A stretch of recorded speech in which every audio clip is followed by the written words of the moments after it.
नमस्कार, आप देख रहे हैं टाइम्स न्यूज और मैं हूं आपके साथ छवि। मुख्यमंत्री शिवराज सिंह चौहान ने इंदौर में 1 जून से कर्फ्यू छूट देने की घोषणा करने के बाद अब प्रशासन ने अपनी तैयारियां शुरू कर दी हैं, जिसके बाद आज कलेक्टर मनीष सिंह ने जिले के सभी अधिकारियों की बैठक ली और अपने अपने क्षेत्रों की स्थिति भी जानी। इंदौर में आज कलेक्टर मनीष सिंह द्वारा जिले के सभी अधिकारियों की बैठक ली गई। अनलॉक की प्रक्रिया शुरू की जा रही है। उसके पहले प्रशासन द्वारा 31 तारीख तक कर्फ्यू का सख्ती से पालन करने के आदेश दिए गए हैं। वहीं बैठक में इस बात की समीक्षा की गई कि जहां माइक्रो कंटेनमेंट एरिया है वहां की क्या स्थिति है। उस स्थिति के सामने आने के बाद ही एरिया को धीरे धीरे ओपन किया जाएगा, क्योंकि अब कोरोना का ग्राफ लगातार तेजी से नीचे गिर रहा है। अब 31 तारीख तक इंदौर शहर में सख्ती की जा रही है ताकि संक्रमण की चेन को पूरी तरह से तोड़ा जा सके, ताकि संक्रमण की चेन पूरी तरह से टूट सके। कलेक्टर मनीष सिंह ने यह भी कहा है कि अब तक शहर में 560 माइक्रो कंटेनमेंट एरिया बनाए गए हैं और बैठक में ये भी निर्णय लिया गया है कि जहां पर संक्रमित ज्यादा है वो जगह अभी नहीं खोलेंगे। वहीं जहां कम हो चुके हैं उन क्षेत्रों में धीरे धीरे एक्टिविटी शुरू कर दी जाएगी। अभी ऐसा नहीं करेंगे कुछ भी। अभी बेसिकली गवर्नमेंट इसमें प्रोटोकॉल तय कर रही है और एक्टिविटी पर से खुलेगा इस बार कि जैसे फॉर एग्जांपल ये जब तक किया है 7-8 दिन का, ये वन टाइम ही है राशन का और सब्जी का। ये उसके बाद खुलेगा जब भी 7-8 दिन के बाद इसको अलाउ करेंगे हम लोग। और इसको अलाउ करेंगे तो शुरू में हो सकता है कुछ 12 बजे तक ही रखें इसको, जैसे पहले रख रहे थे। साथ में कंस्ट्रक्शन की बहुत मांग है, कंस्ट्रक्शन लेबर्स की। कंस्ट्रक्शन के लेबर्स को भी परमिट करने में रोज़गार बहुत लोगों को मिलेगा और उसमें भी कोई ऐसा संक्रमण की उस नहीं रहेगी। तो ऐसी एक्टिविटीज़ बहुत सारी, थोक का हमारा व्यवसाय है, उन लोगों को भी रिलीफ देनी पड़ेगी। दुकानें खोलने की स्ट्रेटजी रहेगी पूरी। रेस्टोरेंट्स को लेकर के टेक अवे शुरू कर सकते हैं फर्स्ट स्टेज में, कि टेक अवे शुरू हो जाए रेस्टोरेंट, ताकि उनके यहाँ किचन में सबका रोज़गार शुरू हो जाए। जो कमर्शियल एक्टिविटी दुकानदारों की है, स्पेशली थोक को पहले स्टेज में कर सकते हैं और साथ ही फिर कुछ दिनों के बाद उसमें खिड़की भी जो दुकान है उनको भी एक्टिविटी शुरू की जा सकती है। और ये भी स्पष्ट करना पड़ेगा सब लोगों को, जहाँ भी संक्रमण फैलेगा जिस भी मोहल्ले में, उसको साथ साथ ये स्पाइक्स जो आती रहेंगी केसेस की, उस एरिया में उसको अगर कंट्रोल करना है हम लोगों को, ना ज़्यादा ना फैले, तो वहाँ कंटेनमेंट एरियाज हम लोग को बनाने पड़ेंगे, उसमें सख्ती करनी पड़ेगी ताकि खुलना शहर के लंबे समय तक चल सके। तो ये भी लोगों को अवेयर रखना पड़ेगा कि लोगों को कोविड प्रोटोकॉल्स का पालन करना पड़ेगा। अगर कहीं पे किसी मोहल्ले में कोविड केसेस ज़्यादा आ रहे हैं तो उसको बंद कर दिया जाएगा, और जब तक वहाँ केसेस ख़त्म नहीं हो जाएंगे या एक्टिव पीरियड नहीं खत्म हो जाएगा पेशेंट्स का, ताकि वो लोग बाहर जाके दूसरों को संक्रमित ना कर सके, तब तक वो एरिया उतनी localised area, micro containment area जो छोटा रहता है, जो 50-75 घर का, 25 घर का रहता है, उसको हम लोग कंट्रोल करके रखेंगे। या कोई व्यवसायिक क्षेत्र में ज़्यादा आ गए केसेस तो उसको भी बंद करके रखेंगे। तो इससे पूरा शहर एक तरह से या जिला इफेक्ट नहीं होगा उसमें। लोकल जहाँ भी आता जाएगा इसके बाद उसको हम लोग स्ट्रिक्टली वहाँ पर इन्फोर्स करेंगे उसको। तो ये स्ट्रेटजी बेसिकली है जो फॉलो की जा रही है।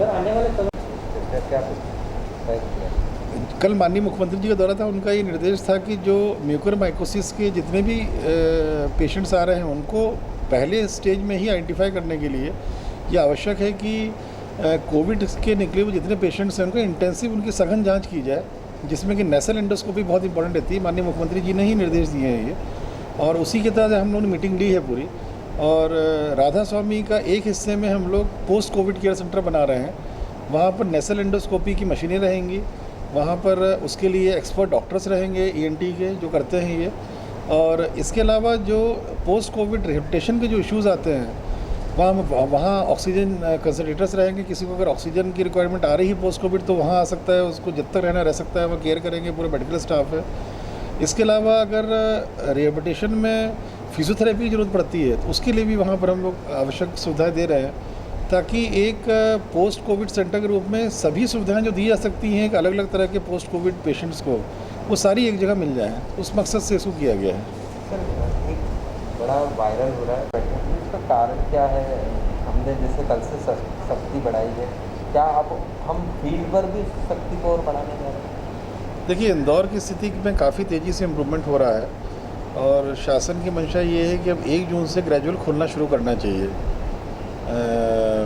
ये बड़ा स्पष्ट है शासन का मत इसमें।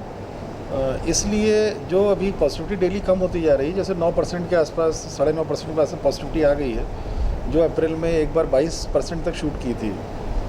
जो केसेस आ भी रहे हैं वो उसमें एसिम्प्टोमेटिक ज़्यादा हैं, तो काफ़ी स्तर पे इम्प्रूवमेंट है। कई अस्पताल खाली हो गए हैं लगभग, और निरंतर इम्प्रूवमेंट चल रहा है। और ऐसी उम्मीद है कि और ज़्यादा ये तेज़ी से गिरावट होती जाएगी पॉजिटिविटी रेट में। अभी जो आज बैठक ली थी, जो कल ये निर्णय हुआ था सभी क्राइसिस मैनेजमेंट टीम के सदस्यों से एक आपस में चर्चा करके, फ़ोन पे चर्चा करके, उसमें ये था कि 7-8 दिनों के लिए थोड़ा सख्ती और कर दी जाए शहर में। और साथ ही साथ इस अवधि में जो 7-8 दिन में जैसे अभी सब किराना राशन ये बंद किया है, यह अलग है कि हम लोगों ने जो डोर टू डोर से डिलीवरी सिस्टम जो बने हैं कई कंपनीज़ के, उसको अलाउ किया है हम लोगों ने कि door to door delivery grocery की और किराना ही कर सकते हैं। चौधराम मंडी और निरंजनपुर सब्जी मंडी बंद करना ज़रूरी था, क्योंकि वहाँ स्थिति बहुत ज़्यादा, मंडी का स्वरूप ऐसा रहता है कि उसमें आप सुधार नहीं सकते कुछ भी। उसका यही ऑप्शन है कि आप उसको चालू रखें या बंद रखें। और वायलेशंस होते हैं, क्योंकि ग्रामीण क्षेत्रों में भी थोड़ा बहुत संक्रमण है, शहर में भी है।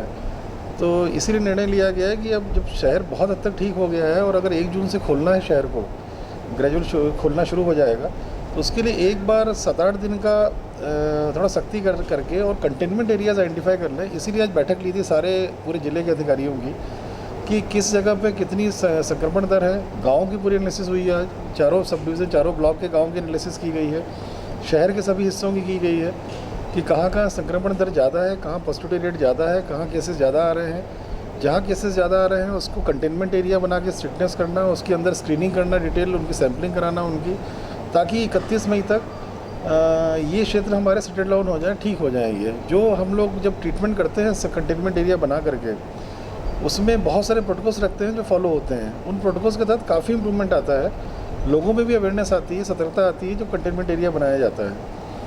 ये 30-31 तक जो भी ऐसे क्षेत्र बचेंगे जहाँ पर संक्रमण स्टिल ज़्यादा रहेगा, तो उनको फिर हम लोग बांध के रखेंगे कंटेनमेंट एरिया के रूप में, उसके अंदर बाहर जाना बना रहेगा। और शासन जैसा आदेश देगा 1 जून से हम लोग बाकी शहर में एक्टिविटीज़ को खोलना शुरू कर देंगे। एक्टिविटीज़ में क्या क्या शामिल हो सकता है? ये पूरा हम लोगों से डिटेल्स मांगे गए थे, कुछ हम लोगों ने भेजे हैं। तो बेसिकली जो आज बैठक थी कंटेनमेंट एरिया को इंटेंसिवली बनाने के लिए, उसमें सख्ती करने की, जो अभी हम लोगों ने 7-8 दिन के लिए किराना सब्जी और ये सब बंद किया है, फल, ये बेसिकली एक फाइनल स्ट्रोक है कोरोना वायरस के संक्रमण के ऊपर, कि फाइनली एक बार उसको पुश दे करके संक्रमण को और उसको मिनिमाइज़ कर दें 31 मई तक।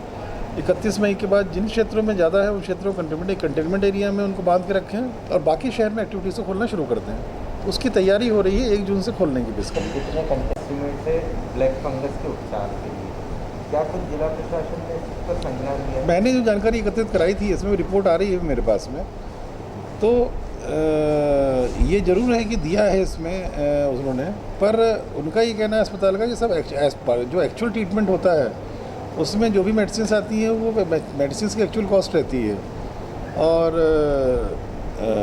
50 लाख खर्च होंगे वो भी डिनाई कर रहे हैं वो लोग, इतना खर्च नहीं होना चाहिए। पर ये है कि हाँ, महंगा खर्चा रहता है, 30-40 लाख खर्च हो सकते हैं, ये वहाँ के मैनेजमेंट का कहना था जो चर्चा हुई थी।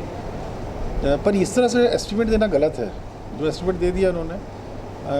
उनका कहना ये था कि जो भी पेशेंट की अटेंडेंट थी, महिला थी, वो बहुत दुखी थी, पंकज गुप्ता की कहाँ से जो भी थी, और वो काफ़ी दुखी होने के कारण उनको ये उन्होंने दिया। डिटेल्स अभी आ रहे हैं मेरे पास में, इनिशियल जो बात आई है मैंने आपको बतलाई है। डिटेल रिपोर्ट आएगी फिर देखेंगे। अभी तक हम लोगों ने शहर में लगभग 560 कंटेनमेंट एरिया बना चुके हैं, माइक्रो कंटेनमेंट एरिया। ग्रामीण में भी हम लोग लगभग 60-70 कंटेनमेंट एरिया बना चुके हैं और उसका बहुत फ़ायदा मिला है। अप्रैल के शुरुआत में बनाना शुरू कर दिया था, और कंटेनमेंट एरिया बनाने से संक्रमण की दर में कमी आने में बहुत बड़ा सहयोग मिलता है। तो इसी प्रकार से अब आज डिटेल वर्किंग हुई है, डिटेल हम लोगों ने मीटिंग ली है, डिटेल एक एरिया का एनालिसिस किया गया है, और हम लोग डेली एरिया की जो पॉजिटिविटी है वो हम लोग SDMs को, सबको रेवेन्यू की टीम को देंगे, और वो जाके वो फील्ड में एनालिसिस करके कहाँ पकड़ना है, डाटा उनके पास भी रहता है। और 31 तारीख तक थोड़ा ये सख्ती रखी जाएगी, ताकि 1 से जब खोलना शुरू हो तो दिक्कत नहीं आए किसी प्रकार की। खोलने को लेकर स्ट्रेटेजी वापस से कभी बढ़ते हैं पॉजिटिव केस, तो क्या कोई डिसीजन कुछ लेगा जिला प्रशासन ने सरकार को?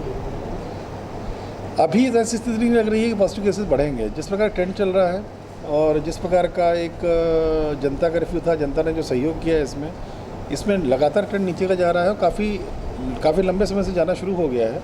और उम्मीद है कि अभी जो ये फाइनल स्ट्रोक दिया गया है, ये थोड़ा सख्ती की गई है, थोड़ा ये दुकानें कुछ दिनों के लिए बंद की गई हैं, राशन की, किराना की और फल सब्जी की, इससे बहुत कम पॉजिटिविटी रेट में आ जाएगा। और उसके बाद जब खोलेंगे तो जो मैंने बोला है कि अगर कहीं भी कोई स्पाइक आता है, कहीं भी पॉजिटिव केसेस संख्या ऐसी लगती है जो असामान्य हो रही है किसी कॉलोनी मोहल्ले में, उसको उसी स्टेज में हम लोग इमीडिएटली उसको कंटेनमेंट एरिया बना करके वहीं पे कंट्रोल करेंगे उसको। उससे ये आवश्यकता नहीं आएगी कि शहर में अपने को बंद करने की नौबत आएगी। टाइम न्यूज़ देखिए अब आपके मोबाइल और स्मार्ट टीवी पर। लाइव प्ले स्टोर से डाउनलोड करें टाइम स्मार्ट टीवी ऐप।